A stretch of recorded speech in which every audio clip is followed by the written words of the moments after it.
A new Europe is being built. A greener Europe. Climate change is the greatest challenge of our time. And raw materials are more important than ever before as the green transition starts below ground, in the mine. The new geopolitical situation in Europe has uncovered our dependency on raw materials. These are essential to sustain not only Europe's climate ambitions, but also our common safety and our freedom. Therefore, the European Commission has put forward the Critical Raw Materials Act. The regulation sets clear priorities for actions, as well as benchmarks for domestic capacities. With strict environmental standards, a low carbon footprint, and world-class innovation, the European exploration and mining industry can contribute to meeting Europe's need for sustainable raw material supply. The European bedrock contains many of the metals and minerals identified by the EU as critical: lithium, indium, graphite, and rare earth metals needed for wind turbines, solar panels, electric cars, and batteries. Are the framework conditions in EU set to deliver the Green Deal? And will we be able to reach the benchmarks in the Critical Raw Materials Act? There is a need to increase the possibilities of balancing different interests against each other, which unfortunately is not always possible in some EU legislation today. Natura 2000, nature restoration regulation and other EU legislation need to go hand in hand with the Critical Raw Materials Act if we are to achieve the proposed benchmarks. Sweden wants to be a front-runner in sustainable mining. However, we need permits to operate and reasonable framework conditions to stay competitive. Access to energy at competitive prices and a level playing field on the EU and the global market is key. The mineral potential in Europe is great. As the first link in the supply chain, the mining industry allows for other industries along the supply chain to achieve their green transition goals. Together, we can build a sustainable society from the ground up, from the bedrock to the battery and the electric vehicle.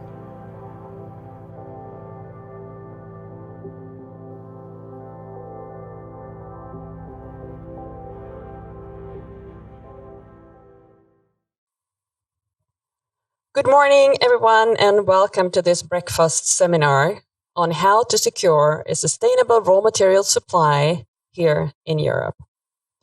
My name is Emma Hadmark, and I'm a Director of Communications at Svemin, the Swedish Mining Association, and I will guide us through this morning. The race for metals and minerals is global. In fact, the access to raw materials will set the pace for the green transition. And as we all know, the geopolitically tense situation here in Europe has also put the searchlight on the access to metals and minerals. And of course, as we know, the Critical Raw Materials Act is Europe's action plan in order to handle this race. Because without a decisive plan for securing our own supply, Europe will lose out to other countries like China. Sweden currently holds the EU presidency in the Council, which is one of the reasons we decided to give this seminar and host it here in the permanent representation of Sweden to the EU. The second reason we give this seminar today is the fact that the potential for critical raw materials here, the production in the EU, is great and greater than many of us think. And the third reason we hear is that Sweden is one of the most influential mining countries in Europe. We have modern mine and promising findings to produce many of the raw materials needed for the green and the twin transition, as well as for the defense and space sectors. With us today this morning, we have representatives from the major links in the value chain, from climate neutral mining to electrified heavy-duty trucks and windmills. We also have representatives from organizations. We have MEPs. We have the permanent representation of Sweden to the EU and the Swedish government. Towards the end of this morning's seminar, we will open up the floor to you to comment and ask questions because we love to talk about these issues. And we really invite you to participate. But first, a few words from the Swedish mining industry herself, the CEO of Svemin, Maria Sunér. Thank you very much, Emma. My name is Maria Sunér, and the CEO of the Swedish Mining Association. I'm not sure that I'm representing the whole mining industry, but I'm trying to do that at least. It sounded like I was the only one, Emma. And we have many more here in the room today. And first, very much welcome. I'm very happy that we could arrange this today, and I'm very proud also to be representing the Swedish mining sector because we are trying to be a leader when it comes to sustainable mining and to contribute to Europe's need on how to supply Europe with the critical raw materials. And today, actually, we are launching 2 reports in English, I would like to say, but we have many more reports over here. Today, we are launching our climate roadmap in English to show how we can become fossil-free in our mining operations by 2035 and in the following process steps by 2045. And for example, we are actually already on the way. If you look at raw materials produced in Sweden, for example, iron ore and copper, they are already 60 to 90% lower in their carbon emissions than the world average. But we have also compiled how we work on sustainability in a broader sense, where we have included how we work on biodiversity, on social acceptance and social inclusion in the local communities, and also how we contribute to the Swedish economy. So please take these brochures while you leave and read more on what we are doing. We are really wanting to be a leader in this green transition. But a few words before I leave, though, a word back to Emma on the Critical Raw Material Act, which we very much welcome from the Swedish mining sector. We see especially 3 elements of this as extremely important. The very clear political signal sent from the European Union with the benchmarks on the fact that we need to work both on enabling production, extraction, processing and recycling in Europe, together with an increased focus on improved trade relations. And we don't see that as in opposition in any way. We will need both of these aspects. And the focus on exploration is also extremely important. Today, Europe only attracts around 3% of the global investments into exploration to the European bedrock, but we need to attract more of these investments here in order to build up a pipeline for the future. And the third thing, which we definitely will work on, is improving the permitting processes. And that's why also that focus from the European Union is so important in pushing both the member states, but also scrutinizing the European legislation, which is part of the national permitting processes. So with that, Emma, I'll leave back to you, and I really look forward to today's discussion and the discussion that we will for sure have the coming year when it comes to the negotiations around the Critical Raw Material Act. Thank you. Thank you, Maria. As mentioned, we will illustrate these important value chains later today during our discussions here on stage. But first, I'd like to welcome our keynote speaker of today, the State Secretary of the Swedish Minister for Energy, Business and Industry. Please welcome Sara, Modig.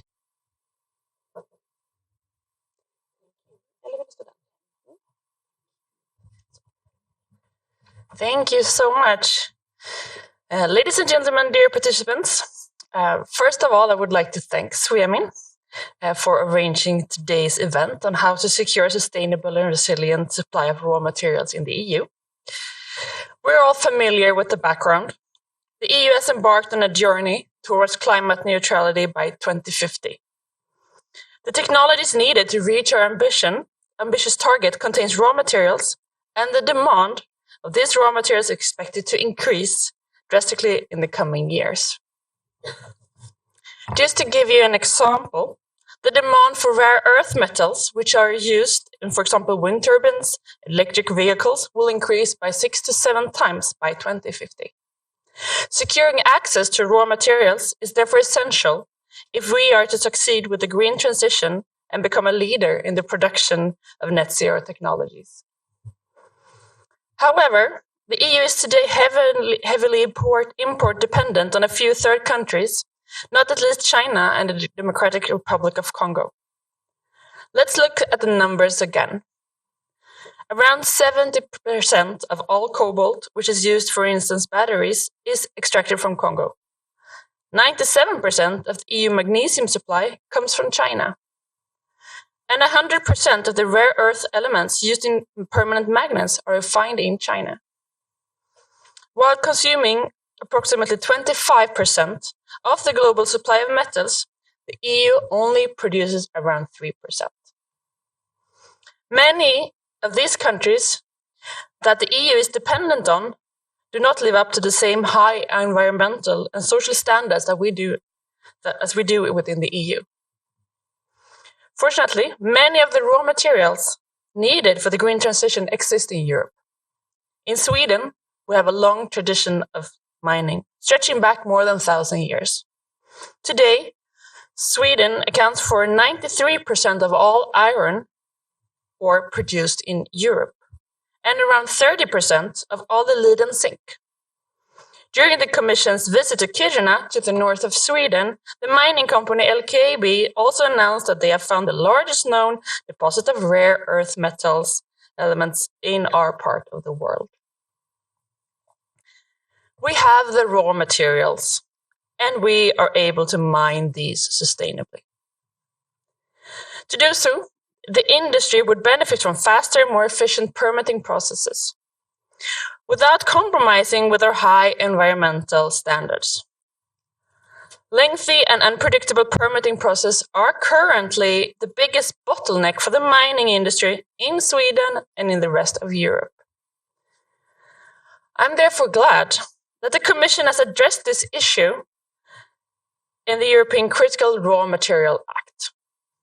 The proposal sends a strong political signal that the EU will take greater responsibility for ensuring access to sustainable raw materials. The Act is a prioritized file for the Swedish presidency, since we believe that it can become an important tool for strengthening the EU resilience and competitiveness. We have already begun the negotiations in full speed, and we will have the first political discussion on the Competent Council meeting on May 22nd.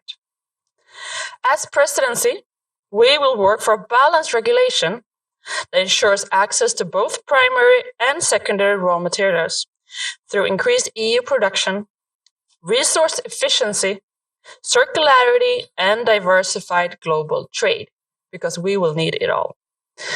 Thank you so much for having me, and I'm looking forward to today's discussion.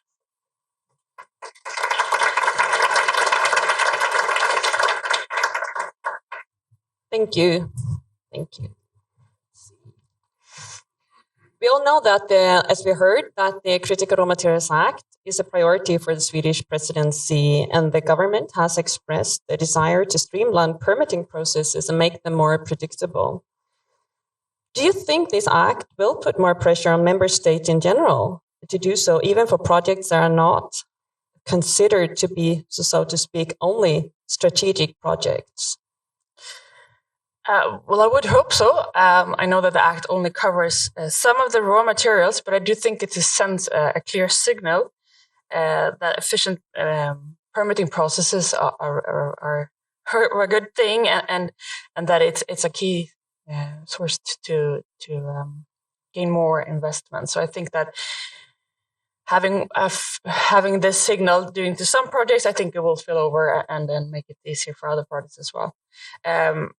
I'm not familiar with all the member states' permitting processes. Actually, it took me quite some time to understand the Swedish regulation, even though I have a legal background. But I do think that if we can apply this to some projects, it will be easier to spread over and not only to the few selected projects. Struggling with permitting processes has really been the top priority, not priority, but priority to solve the situation for at least the last decades in many countries in Europe. Talking about Sweden, when do you think we can expect a notable change in permitting processing?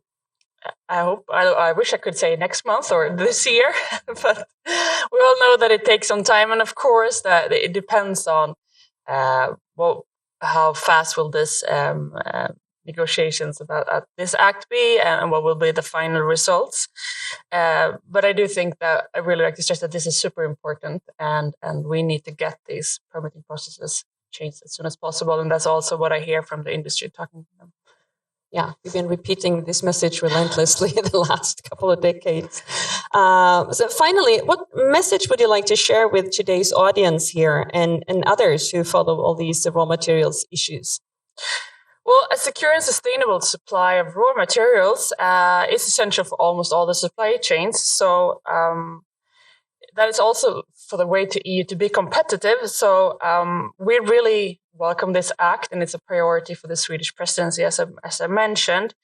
And we will work as hard and as fast as possible, of course. We have a lot of potential within the EU here. And I do sometimes think that we forget that we have mines and we have the possibilities to extract these raw materials. So we need it. We need to speed up. We need the primary production. We also need to speed up the circularity. So I really hope that we can get this fast moving. And if there's anything that I would also like to say to you, that if there's anything that you think that we can, any input that could make this act better, please feel free to contact me or anyone else that is working with these negotiations. Okay, those are really good final words. So please contact State Secretary and her. I'll give out my card, so just to give a call. Okay, thank you very much, State Secretary Sara Modig.